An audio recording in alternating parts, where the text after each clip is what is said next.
They laughed when she stopped running. Soldiers, trainers, even the enemy across the field thought it was the end of her endurance, the proof that a woman couldn't keep pace with the brutal demands of war. But what happened next silenced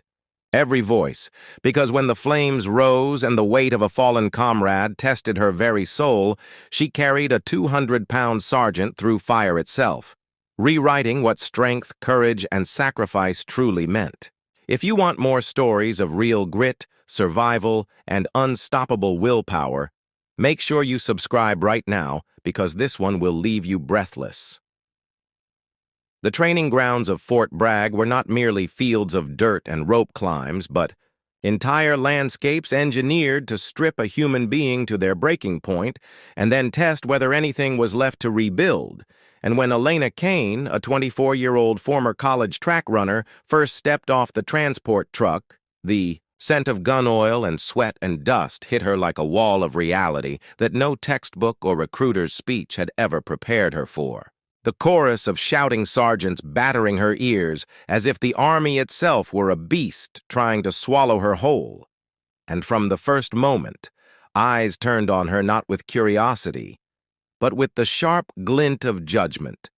Because in a world where muscle and grit defined respect, her lean runner's build and quiet determination looked to them like fragility wrapped in a uniform too big for her shoulders. The jeers started small, muttered comparisons to marathon moms and track star Barbie,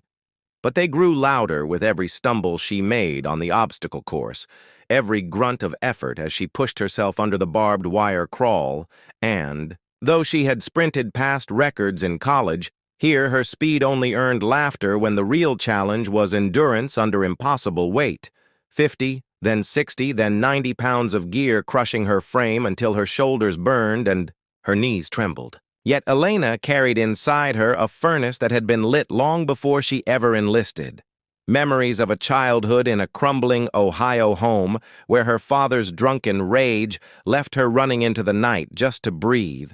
where she discovered that running wasn't sport. It was survival, her lungs learning to push through tears and fear long before they learned to chase medals. And that furnace whispered to her in every drill, every humiliation, every insult hurled at her by men who thought toughness belonged only to them, whispering that if she had outrun terror at 12, she could outlast mockery at 24. Weeks blurred together, blisters burst and bled inside her boots. Sleep became a ration more precious than water, and yet she never quit, though the laughter followed her like a shadow, culminating on the day of the forced march across 12. Miles of mud and gravel when her body, straining under the 90-pound pack, finally betrayed her, her knees collapsing into the mud as if the weight of every sneer had finally crushed her. And the sound that followed was not silence but roaring. Laughter, the entire line of men and women breaking discipline to point, to jeer, to mark the moment as proof that she had no place among them. But in that very moment of collapse, Elena did not hear defeat. She heard clarity, a stillness that filled her lungs as she pressed her face into the mud and realized that for the first time in her life, she had the power to choose, to stay down and confirm their laughter, or to rise not as the runner they mocked, but as the soldier they could never see coming. So she planted her palms into the earth, mud dripping from her chin, and rose, not sprinting, not racing, but pacing herself in steady, defiant steps, every stride a vow that she would not run from weight or pain or doubt. And though she finished, last, when she crossed the line, her eyes burned with something the rest had never seen, the quiet strength of someone who had already survived fire without flame. And though the platoon still laughed that day, mocking her slowness, what none of them knew was that this decision to stop running, to embrace the weight instead of flee it, would one day decide not just her fate, but the fate of the very men who mocked her, because life had a way of testing people in the crucible of fire, and Elena Kane was destined to face the kind of flames that would turn laughter into silence. The mission that would etch Elena's name into the unspoken legends of Fort Bragg began on a deceptively ordinary evening, the kind of training op the platoon had run dozens of times before, When the forest around their temporary camp hummed with cicadas, and the air smelled faintly of pine and diesel from the armored vehicles parked nearby, and the soldiers carried themselves with the half-alertness of men and women who believed they were rehearsing war, not courting it. Their task was a routine live fire breach of a simulated compound built in the woods, a scenario designed to prepare them for ambushes overseas, yet beneath the scripted commands and rubber dummies, danger always lingered, for real ammunition was live, real vehicles carried volatile fuel, and real men carried real tempers. Among them, Sergeant Mason, a grizzled bear of a man who had spent 12 years in combat zones and had made it his mission to belittle Elena at every turn, calling her runner girl in front of the squad, mimicking her light frame, even joking that she'd blow away in the downdraft of a helicopter before she ever made it to battle.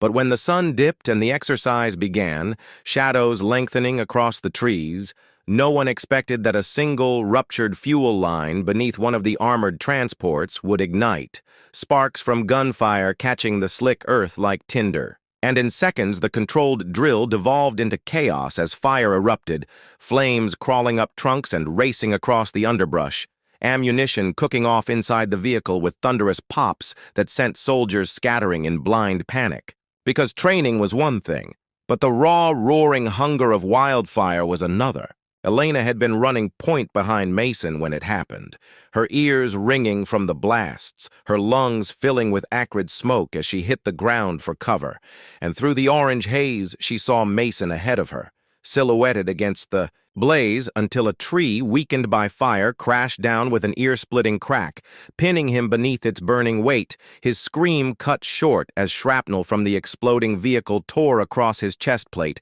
knocking him limp into the inferno. Time seemed to fracture then, soldiers shouting, commanders barking retreat orders, the line disintegrating as panic overtook discipline. And in that chaos, Elena found herself alone, her vision narrowing on the massive form of the very man who had spent months mocking her existence, now lying unconscious as the fire closed in like a predator about to devour him. And though fear clawed at her throat, something deeper rose within her. A defiance that had been forged the day she stopped running, and without thinking, she charged forward, heat blistering her skin, sparks biting her exposed flesh as she fought. Through the smoke, every step a war against her body's instinct to flee, until she reached him, gagging on the fumes as she heaved against the fallen branch.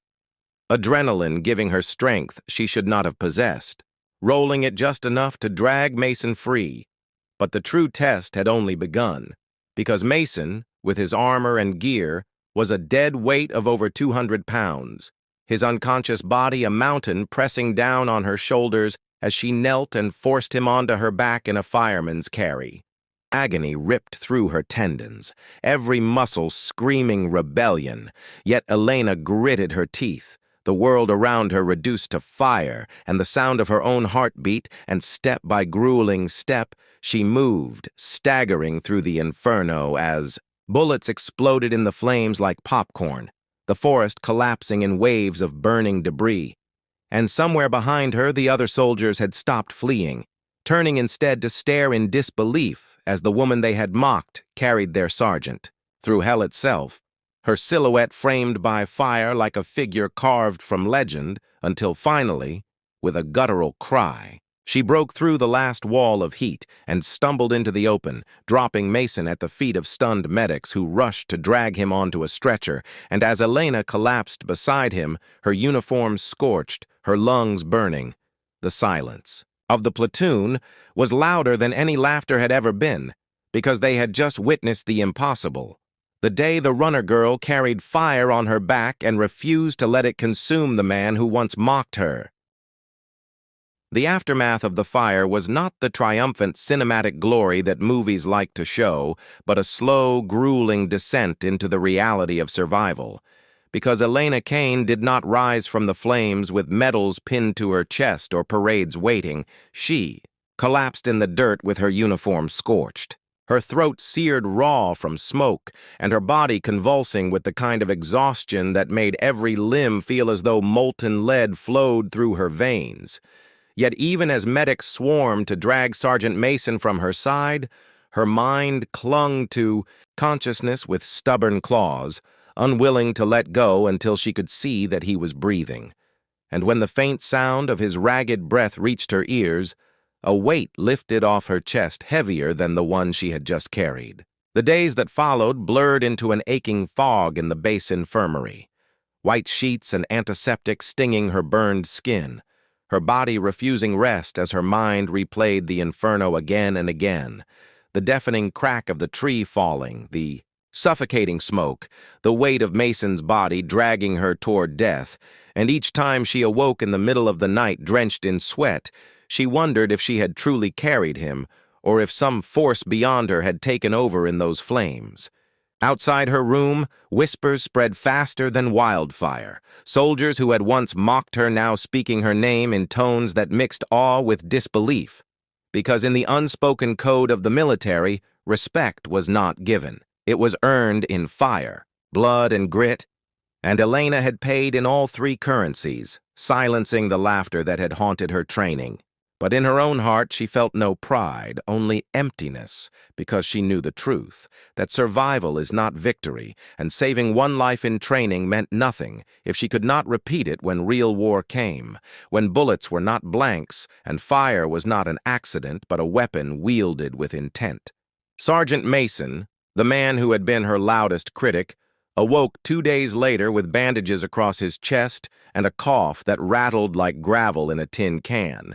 And when Elena, limping, entered his room, silence stretched between them thicker than the smoke that had nearly killed them, because there were no words that could erase months of his ridicule, no apologies that could mend the cracks in her pride. And yet when he met her eyes, something unspoken passed, a flicker of gratitude, raw, unpolished. That told her he had seen the flames too, had felt the moment life nearly abandoned him, and knew she had pulled him back, though his pride kept him from saying much. From that day forward, Mason stood beside her in drills, silent but steady, his presence a shield against the whispers of others, and slowly the platoon shifted, their laughter replaced by watchful eyes. That began to measure her not as a runner, but as a soldier, though Elena herself never sought their validation, for she knew war loomed ahead, deployment orders whispered in hushed tones in the mess hall, the reality of a desert thousands of miles away where the stakes would not be pride but blood. And as weeks bled into months, the scars on her skin healed, the ache in her muscles became strength, and Elena found herself preparing not for another exercise, but for the crucible of real combat, her heart heavy with the knowledge that she would soon face fire again.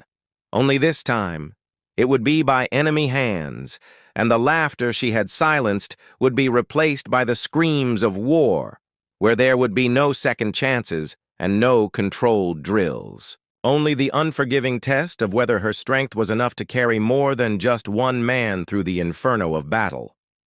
War did not announce itself with fanfare or a clean line between training and reality. It came like a sandstorm, sudden and choking, when Elena's platoon found themselves deployed to a blistering desert outpost in the Middle East, where the horizon was an endless ocean of dunes and the air carried the metallic tang of tension that never seemed to fade. Because every convoy that rolled out risked ambush, and every village could hide the eyes of enemies watching for the moment to strike. And in that unforgiving land, Elena carried not just her gear, but the crushing weight of expectation. Because her story of fire at Fort Bragg had traveled ahead of her, whispered from base to base, until soldiers she had never met eyed her with curiosity, measuring the legend against the quiet, steady woman who spoke little and trained harder than anyone else. Weeks into deployment, she began to feel the strange duality of her role. No longer mocked, she was instead burdened by silent pressure to live up to the myth, to prove that her strength had not been a one-time miracle. And that test arrived. One sun-bleached afternoon, when her convoy of Humvees rolled through a narrow valley, the air vibrating with a stillness that set her teeth on edge. A silence that screamed ambush, and in the next heartbeat the world erupted. An IED tore the lead vehicle apart, fire and dust engulfing the road as machine gun fire rained down from the ridges, and chaos, always chaos, shredded the order of. Trained soldiers as men dove for cover, shouting commands lost in the thunder of explosions. Elena, thrown hard against the side of her Humvee, tasted blood in her mouth and grit in her teeth, but her mind did not freeze. Her body moved with the muscle memory of that night in the Carolina woods, sprinting into the open kill zone with bullets snapping past her ears, dragging a wounded private by his vest toward cover, ignoring the screams of pain and the weight of his blood soaking her fatigues, because survival demanded movement, demanded sacrifice. And when another soldier went down, pinned beneath twisted metal, Elena charged back into the storm, adrenaline drowning out the terror as she heaved him free. Around her, the platoon began to rally, inspired not by orders barked over radios, but by the sight of her refusing to yield, her figure darting through smoke and fire with the same defiance that had once carried Mason out of an inferno. And in that moment she realized the truth she had searched for since Fort Bragg, that stopping was never weakness. It was adaptation. It was the strength to bear what others could not. And in war, that strength meant survival for everyone around her. The firefight stretched into what felt like hours, every second a razor's edge between life and death, until finally air support roared overhead, strafing the ridges and scattering the ambushers, leaving behind silence broken only by the groans of the wounded and the crackle of burning vehicles. And as medevacs descended like angels of salvation, Elena stood bloodied and scorched once more, watching the men she had dragged to safety lifted into helicopters, and in their eyes she saw no laughter, no doubt, only the unshakable faith that she would never run from them,